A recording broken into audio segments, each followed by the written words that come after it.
is from Dave. As I said to the DD boys, not that shop teacher, the YouTube version of All Wars Are Bankers' Wars by Michael Rivero is a must to understand history. Thank you for that. Thank you, Space 99 Yak. Thank you, Alan. Hamas Charter, Israel will exist and you will continue to exist until Islam will obliterate it, just as obliterated others before it. Is that Holocaust roofer? Walter says, when I heard Russell recount his experience as a Democrat, I wondered if he has ever heard Hillary supporter calling into the show, and did it sting a little? We got to get Hillary supporter back on the show. Yes, Tell Mike to write a Hillary supporter. All right, M says some rabbi stole my foreskin, and I'm still upset! Exclamation. Only Heyoka call themselves Heyoka or are called Heyoka by others. When you call yourself or someone else Heyoka, you are supposed to say just kidding or jokes, no? Screaming Beagle. What the hell does that mean? Not sure. I don't know what that means. I'm so glad I started to watch the Jimmy Dore show, and I'm watching Dissidence show now as well. Oh, both see? We got you a follower. Both very informative, but not too depressing. Love to you all. Lone Star. Thank you, Lone Star. I'm trying to be as depressing as possible. This is from Anti-War Doc. It's necessary to disentangle the agenda of large corporations like BlackRock from some more dubious, sensationalistic, unsupported claims about Iran. Join Psy, Alex Jones is CIA misinformation agent. Jack says Trump should offer RFK Jr. a cabinet post. It would defang RFK, make Trump look magnanimous, and give RFK voters a consolation prize. And mainstream media apoplectic. Apoplectic. How can I say that? Hey, Dex Moo, right on, Dex. Look at what happened to Senator Wellstone. Government offed him. The Robert Network. Think that's what happened? Come on. Come on. Our government's the government wouldn't do our that. Government is virtuous and spreads democracy. Look it up. Who's that? Paul Wellstone? Yeah. You don't know what happened to Paul. His plane mysteriously crashed. Oh. Yeah, mysterious. It's a real mystery. So, hang on. Back to Steph for a second. Back to Steffi. As always, thank you for the discussion, Jimmy. Hey, chat, check out my Rumble channel at Bulldozer74. I talk about things and stuff as well. Bulldozer74. And also, Tropical Rocket. Whatever you think about Alex Jones, he has a great history of having on guests like Jackson Hinkle, who he disagrees with. I don't think the limited hangout narrative about him is true. Tropical Rocket. Thank you for that, Tropical. Here's another one. RFK Jr. is Dick Cheney. Okay. And that's from Libertarian Socialist. Go harder on him, Jimmy. On who? On RFK Jr. Libertarian wants you to. Dude, I did a whole hour. Could you come to me? How did Jim? I did a whole hour with Max Blumenthal taking down his Israel-Palestine stuff. A whole hour. We went after him as hard as you can. Not enough, Jimmy. What, you want me to do another hour? Are you afraid he's siphoning votes from Trump? Is that what this is about? I did a whole hour. When he was on the show, I got him to admit that Israel was an apartheid state. I showed him war crimes, that they were videos of war crimes they were committing. And when he said that Israel doesn't target civilians, I debunked it and I said, I've covered that. I know they do. I know they bomb schools. I know they bomb UN sanctuaries. I know that. I've covered it. What else do you want me to do? How much more do you want me? You want me to punch him when he's on the show? You want me to start foaming at them out and scream at him? Yeah, that's how Trump got elected, was from people doing that with Trump, foaming at the mouth. That's right. That's what. Do you like him or not? Where's this guy coming from? Right. And then I did a whole hour with Max Blumenthal debunking everything he said about Israel-Palestine. So people, I don't. So those are just so fuck off. How about that? Go fuck yourself. Go fucking do your own show. You go fucking do it. Go fuck yourself. Hey, guess what? Elon Musk reactivates Alex Jones's Twitter account. I'm not calling it X. After a 5-year ban. It's been 5 years. I can't believe it was that long. And so here's the way he did it. I didn't like the way he did it. He said he did out a questionnaire. he put on a poll and he said, brother. should we reinstate Alex Jones on this platform? Vox Populi, Vox Dei, which means the people have spoken or something, whatever. Yeah, that was called the First Amendment a long time ago. And so that's what I said. I said, either you follow and honor the First Amendment or you don't. It's not a Rubik's Cube. It's a value we're supposed to cherish and fight to defend. I defended Alex Jones's First Amendment right from day one. I argued against everyone at TYT that if they can do it to him, they will do it to everyone, and they are. First it was Alex Jones, then it quickly went to the leading doctors and scientists who disagree with the establishment, and journalists also, and it culminated with the censoring of a former president of the country. It wasn't hard to predict that this would happen because I was able to do it. It didn't take intelligence. It took courage to say so. Most people are sheep and willingly give up their liberties and freedoms. So I thought it was a bullshit way that he did it. I'm glad he did it. No other social media is doing it. So tip of the hat. And here it is. Alex Jones reinstated. He immediately got 1.6 million followers just that quick. And he's following 596 people. I'm not one of them. It kind of hurts me. I'm following him. I went and followed him. So Elon Musk on Sunday reinstated. Jones was previously suspended from Twitter in 2018 for violating its abusive behavior policy. Oh, yeah, right. Now, are they going to now in the next paragraph try to act like it has to do with Sandy Hook? Yes, the next paragraph. Watch this. Although, he says that suspension deemed permanent under the company's prior lawsuit for spreading the false claim that the Sandy Hook element, that is not why they banned him. No, but it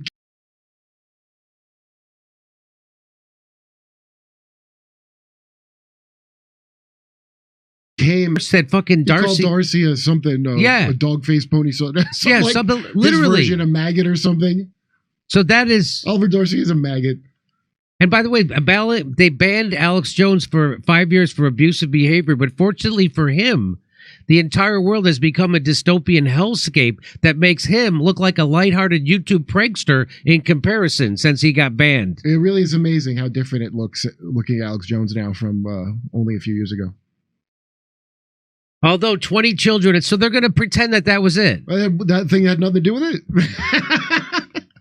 But I should just be happy because he said that one time, so I should be happy they kicked him off for this other thing that they're not going to tell me what it is.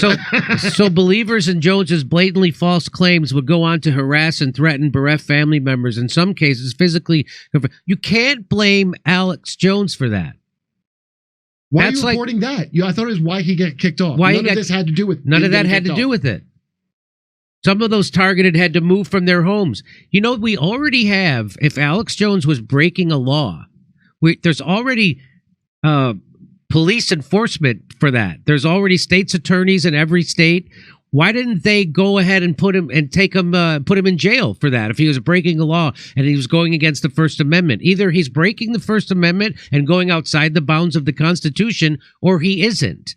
And since when does the press care about grieving parents? Being harassed. Only with Seth Rich. Only with Seth Rich. You could show in front of John Kennedy Jr. his father's head getting blown off at the drop of a hat. You could do that ad nauseum 24/7, but you couldn't talk about Seth Rich where he was for 4 hours. Nobody knew where he was. You couldn't talk about that, and you couldn't do this. All of a sudden, all this. By the way, those people who are harassing them, there's already laws against that. There's already laws against people harassing people. So they just keep going on. They're talking about Sandy Hook, and then they gave him a $1 billion judgment. Why do you think they gave him a $1 billion? Because they wanted to bankrupt him and make sure he could never come back. That's what that's about. Users of Elon Musk's led Twitter social media platform had anticipated the reinstatement of Jones since at least Thursday, when Musk said he would consider reinstating Jones. Since the platform aspires to be the global town square, permanent bans should be extremely rare, Musk wrote. And so people will also say to me, well, Jimmy, it's not the First Amendment. That has to do with the government. So if you're... Let me explain it to you again. I've been explaining this since he got banned. Let's say you're right. So what? I don't want a company telling me what I can say. Well, we found a loophole where we can censor. Yay! So in today's world, so let's say Can if when the telephone company, if they don't like what they're saying on your telephone, can they take away your telephone? No. Just like a social media company shouldn't be allowed to take away your social media presence, because everybody needs social media to function as a human in our society. You can't have social media without social media. You can't run a business. You can't be a public person. You can't sell tickets. You can't be anything. You have to have a social media presence. That's why every business has ones. And so now it's become essential. And so now Facebook and Twitter isn't just some kind of niche social media thing. It's become the town square. And so the town square is like, if I go into a park, I get to say whatever I want in the middle of that park, just like I get to say whatever I want in the middle of Facebook, or should be allowed to say whatever I want in the middle of Facebook or Twitter or Instagram. Those are now the town square. And so they have now, it should be treated as a public utility. That's what I'm saying. Just like you can't ban someone from using, AT&T can't take away your telephone if they don't like what you're saying on the telephone. Mark Zuckerberg and Twitter, they shouldn't be allowed to take away your social media presence because they don't like what you're saying if you aren't breaking a law. By the way, the government is doing it. And if you are breaking a law, there's the government there to prosecute you for breaking a law. I don't need somebody at Twitter to go and enforce a law. There's already state's attorneys. There's already just attorney generals. There's already sheriffs and police chiefs all across the country. I don't need Twitter and Mark Zuckerberg to act as a cop enforcing free speech rules. They're not supposed to be able to. They're a publisher. So they're not a publisher. So you're right. So so Twitter and Facebook and Instagram, they also enjoy special protection under the law. So if you're going to censor people, that makes you a publisher. And so if you're a publisher, now somebody, just like you can sue a book for defamatory shit, you don't sue the bookstore. You sue the publisher of the book.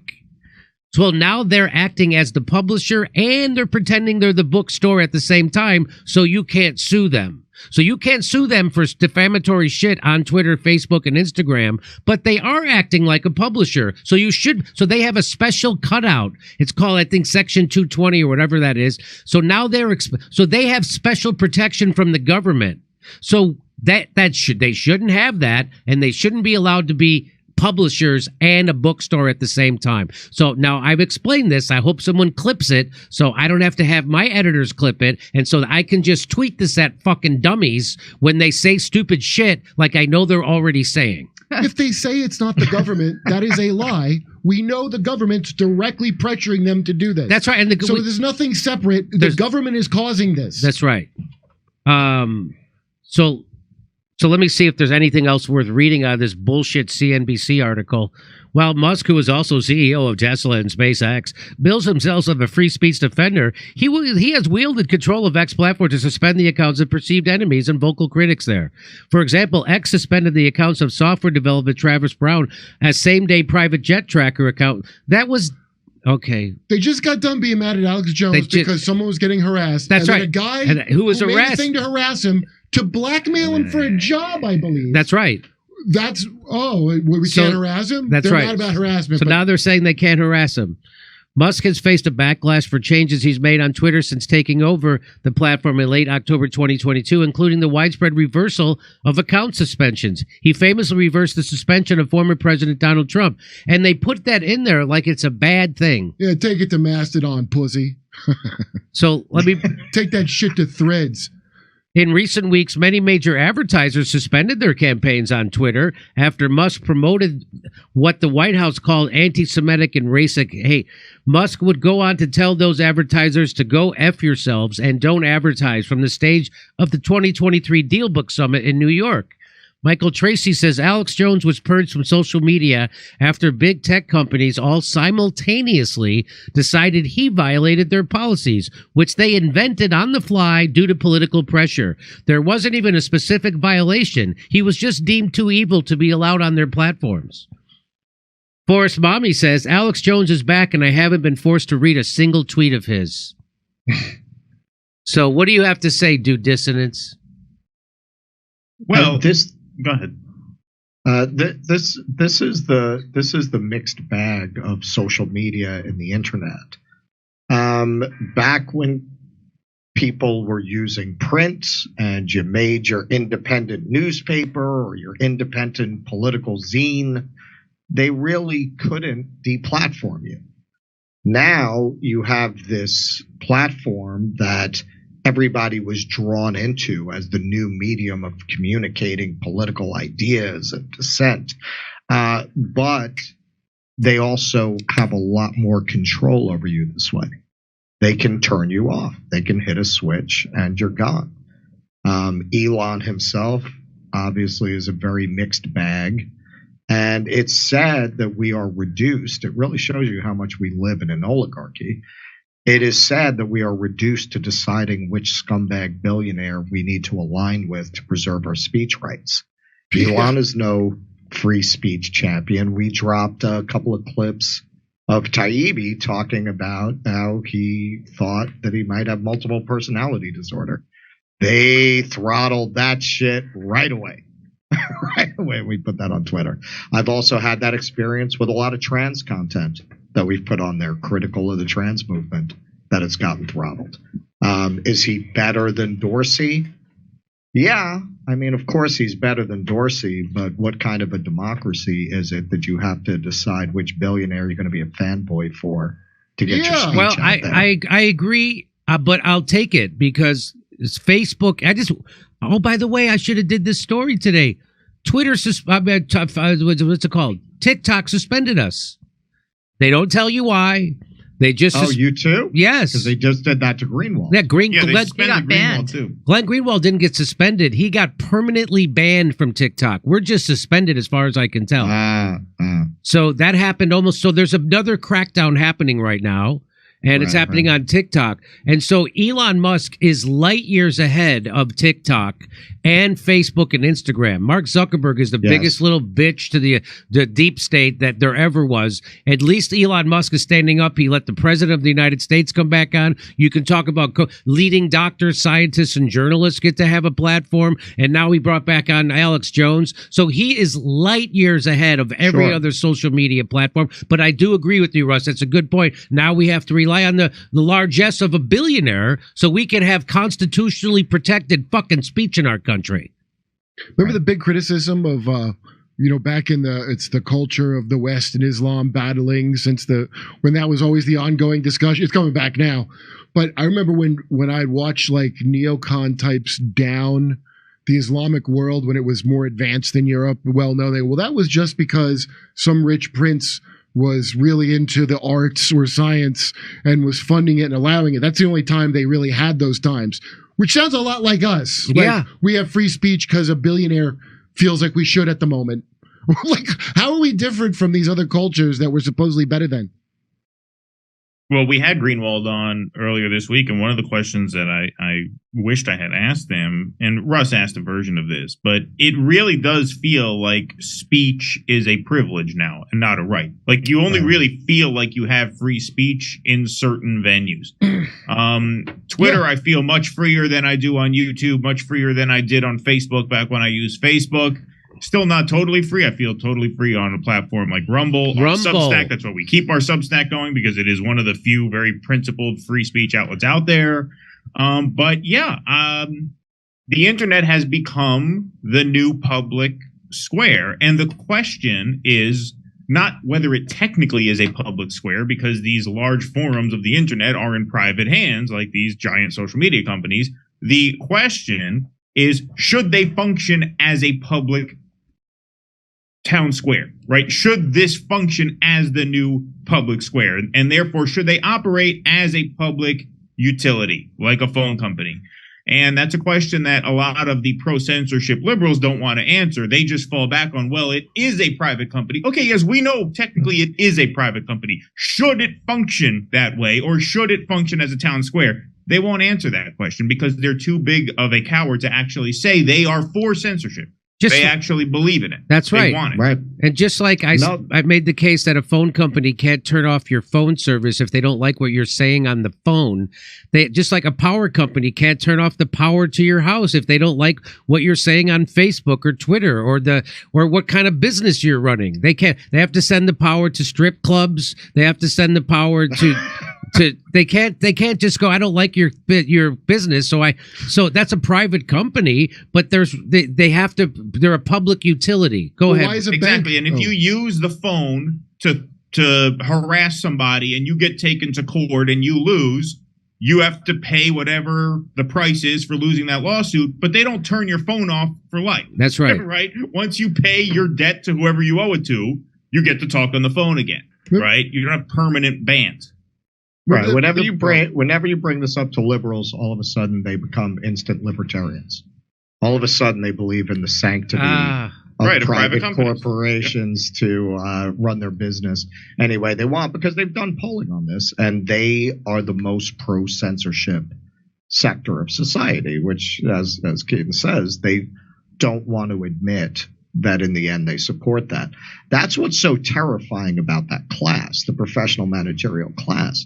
What we've really seen over the last few years is there's almost no crazy idea, no absurdity that they will not accept if they're told by people that they perceive as being in authority and dictating to them what kind of signaling they have to give off to be in good standing as wannabe striving elites. They'll accept anything. Yeah, chemically castrate children? Sure. Yeah, no, that's the right thing to do. If you don't believe that's the right thing, you're a monster. You're a bigot. The idea that you could so easily have convinced so many people that that's right, even some sacrificing their own children on that altar. If you can do that, what can you not program people to do and conform to? What would the limit be if that's not a limit? Wow, well said. Over to Steph. Oh boy. So I think that's it for today. That's all. I'm out of gas. All right. Whitney Webb is predicting the elites will great reset the entire internet within the next year. They can no longer control the narratives, and too many people are waking up to their crimes. You'll only be allowed back online with a digital ID. No doubt WEF approved, and no anonymity. I don't support Trump, but if he's still leading next summer, they will get very desperate. That libertarian thing you said about those That's companies, Kurt. I just real the company can do what it wants, except when it's Elon Musk doing what he wants. Apparently, like, boy, you flip that back and forth real quick. That it's a loophole. That's a loophole. It's only if it's the billionaires that are aligned with Nancy Pelosi and Chuck Schumer, then they are pro censorship. If it's a billionaire on the outs, and that is what I'm worried about. They're going to come at Elon hard. He's a thorn in their side, and he is. And while I'm not one of those who worships Elon, I think a lot of people mythologize Elon. I think he's a douchebag, but he's a better douchebag than the douchebags he's fighting. But there are a lot more of them than there are of him. Yes, 100%. And I just want to remind, outnumbered by bigger douchebags. Yes. And if you'd like to see some douchebags doing comedy this Friday in Studio City, we're going to be telling jokes. Douchebag Kurt Mexican will be there, and Steph Zamarera and Misha will be telling jokes. I'll be there doing all my new Israel-Palestine jokes. I'll be there this Friday in Studio City, California, and then Sunday in Oxnard, California. So if you're anywhere near Oxnard, come see us at the Levity Live. Go to jimmydore.com for a link for all those tickets. It's going to be a fun show. I think you'll even get to meet and greet us in Oxnard, right? So, yeah, if you'd like to shake the hand, take a picture, you could do that in Oxnard. Go to jimmydore.com. Let me say thank you to the fellas from Dissidence, Keaton and Russ. Russ, by the way, will be filling in for me January 8th through the 15th. We're taking a little bit of a week-long break. Maybe a little bit more. We're going to see. But Russ will be here then. So everybody tune in and to see him do his thing. What else? What would you like to tell people before you say goodbye? Please find us on YouTube, Rumble, and thank you so much for having us. Okay, I appreciate you coming on. Thanks for taking time to spend some time with our audience. It's so nice we've had this time together just to have a laugh or sing a song. Seems we just get started, and before you know it, comes the time we have to say so long. Are you going to be singing at this show in Oxnard? Sometimes I sing. Sometimes when I did a show in DC, I sang some Frank Sinatra. I know it was Dean Martin. Nellie McKay was on the show. She played the ukulele, and I sang some Dean Martin. It was fun. Anyway, so go to jimmydore.com for all those. Everybody go to kurtmexican.com. I should get that domain name quickly. You should get that. Yeah, definitely. And everyone check out the Dissidence. They're doing great work over there. Okay, over to Steph. And I got to do a thing. Yeah.